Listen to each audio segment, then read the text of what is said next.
चलिए आगे बढ़ते हैं। बीजेपी अध्यक्ष नितिन नवीन के प्रदेश दौरे का आज तीसरा और आखिरी दिन है। अध्यक्ष बनने के बाद नितिन नवीन का ये दौरा संगठन में कई जान फूंकने के लिए, एक नई जान फूंकने के लिए बेहद अहम माना जा रहा है। आपको बता दें कि आज सुबह उन्होंने टपकेश्वर मंदिर में भगवान का आशीर्वाद लेकर अपने दिन की शुरुआत की और अब से कुछ ही देर में वो राज्य के कार्यकर्ताओं, बुद्धिजीवियों और युवाओं की नब्ज भी टटोलेंगे। बीजेपी इस समय उत्तराखंड में जमीनी स्तर पर संगठन को मजबूत करने में जुटी है।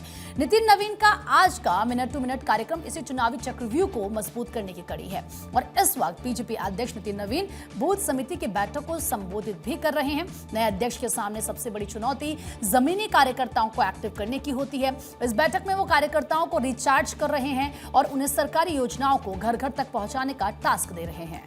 और देखिए नितिन नवीन का आज का शेड्यूल क्या है वो भी अब जल्दी से आप जान लीजिए। इसके बाद ठीक सुबह 11 बजे यानी कि थोड़ी देर में नितिन नवीन बुद्धिजीवी सम्मेलन में शामिल होंगे। अध्यक्ष के तौर पर उनका प्रयास समाज के पढ़े लिखे वर्ग जैसे डॉक्टर, इंजीनियर और वकीलों के साथ सीधा संवाद बनाने का है। किसी भी राज्य में माहौल बनाने और पार्टी की छवि को बेहतर दिखाने की इस वर्ग की भूमिका बहुत बड़ी होती है।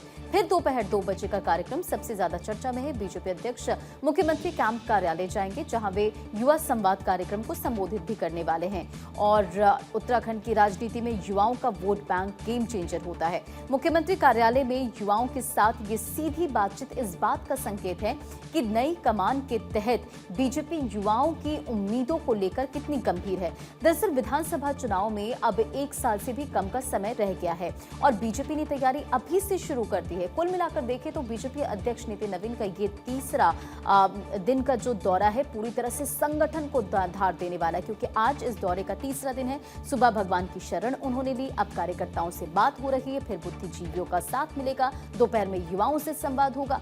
यानी कि नए अध्यक्ष ने आज के शेड्यूल में समाज के हर वर्ग को साधने का पूरा ताना बाना बुन दिया है। पूरे दिन के इन ताबड़तोड़ राजनीतिक कार्यक्रमों और बैठकों को निपटाने के बाद फिर शाम 4:35 पर नितिन नवीन जौलीग्रांट हवाई अड्डे पहुंचेंगे और जहां से वो सीधे दिल्ली के लिए रवाना हो जाएंगे। 3 दिनों के इस दौरे की पूरी रिपोर्ट वो दिल्ली जाकर केंद्रीय नेतृत्व के सामने रखेंगे। और इसी खबर पर एक अपडेट के साथ पंकज राणा भी हमारे साथ कनेक्ट हो रहे हैं। पंकज, आज नितिन नवीन के दौरे का तीसरा दिन है।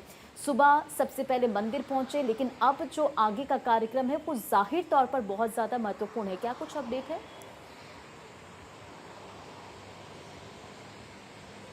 बिल्कुल, देखिए उत्तराखंड के लिहाज से नितिन नवीन का दौरा बहुत ज़्यादा महत्वपूर्ण है, क्योंकि राष्ट्रीय अध्यक्ष बनने के बाद नितिन नवीन पहली बार उत्तराखंड आए हैं और देश के तमाम राज्यों में भी भ्रमण कर रहे हैं और संगठन और सरकार की नब्ज टटोल रहे हैं। पिछले 2 दिन की बात करें तो उन्होंने सभी सांसदों, विधायकों, मंत्रियों, संगठन के नेताओं, मुख्यमंत्री और तमाम जो यहाँ के वरिष्ठ नेता हैं उनके साथ बैठकर बातचीत की है और सरकार संगठन के कामकाज की समीक्षा की है कि सरकार ने अब तक जनता के लिए क्या कुछ काम किए हैं और संगठन ने उन कामों को जनता तक पहुँचाने के लिए कितना काम किया है। तो ये तमाम चीज़ें संगठन स्तर पर नितिन नवीन पूरा कर चुके हैं और एक बड़ी विस्तृत रिपोर्ट तैयार हो चुकी है, जो रिपोर्ट अब राष्ट्रीय नेताओं के पास जाएगी। इसके साथ साथ ही आज के कार्यक्रम की बात करें तो सबसे पहले उन्होंने देखिए जो देहरादून का टपकेश्वर प्रसिद्ध मंदिर है वहां पर पूजा अर्चना की है। सुबह 8 बजे करीब वो वहां पहुंचे थे और उसके बाद अभी एक प्रबुद्ध सम्मेलन अभी चल रहा है। उस प्रबुद्ध सम्मेलन में वो शामिल है और तमाम बुद्धिजीवी लोग उसमें शामिल हैं। बूथ अध्यक्ष के घर सुबह उन्होंने नाश्ता किया था, उसके बाद अब प्रबुद्ध सम्मेलन वो कर रहे हैं। तकरीबन 2 से 2.5 घंटे ये प्रबुद्ध सम्मेलन चलेगा, जिसमें तमाम जो लोग हैं, बुद्धिजीवी लोग हैं, संगठन के वरिष्ठ लोग हैं और जो संगठन को पिछले लंबे समय से संगठन के साथ काम कर रहे हैं वो लोग इसमें शामिल किए गए हैं। उसमें वो फीडबैक लेंगे, जो तमाम लोग इसमें शामिल हुए हैं उनसे फीडबैक ले रहे हैं कि सरकार और संगठन के कामकाज का किस तरह का अब तक का काम रहा है और कैसे वो जनता के बीच में जा रहे हैं। तमाम चीजों की समीक्षा वो कर रहे हैं। उसके बाद एक युवा सम्मेलन किया जाएगा और मुख्यमंत्री आवास में ये युवा सम्मेलन होने जा रहा है। उसमें युवाओं को बुलाया गया है, क्योंकि एक बड़ी बात यह है कि उत्तराखंड सरकार ने बड़े सापेक्ष रूप से देखा जाए तो सरकारी नौकरी में युवाओं को नौकरियां दी हैं। 30,000 से अधिक लोगों को नौकरियां दी जा चुकी हैं, तो उसकी एक समीक्षा ये करने जा रहे हैं। तो एक बड़ा महत्वपूर्ण दौरा उत्तराखंड के लिहाज से है और नितिन नवीन ने हर तरह से अपने कामकाज की, सरकार के कामकाज की इसमें समीक्षा कर ली है और विधायकों, सांसदों को ये कहा है कि 2027 के चुनाव से पहले आपको गांव में प्रवास करना होगा और अपने अपने क्षेत्र से 100 लोगों की ऐसी रिपोर्ट बनानी होगी जो सरकार के काम को तमाम शेड्यूल के जरिए हम समझ सकते हैं कि ये जो दौरा है वो कितना ज्यादा महत्वपूर्ण हो जाता है, क्योंकि बुद्धिजीवियों के साथ मीटिंग, फिर युवाओं के साथ संवाद और ये तमाम जो रिपोर्ट कार्ड तैयार होगी वो केंद्र नेतृत्व को सौंपी जाएगी, जो कि 2027 में होने वाले चुनाव के लिहाज से महत्वपूर्ण होगा।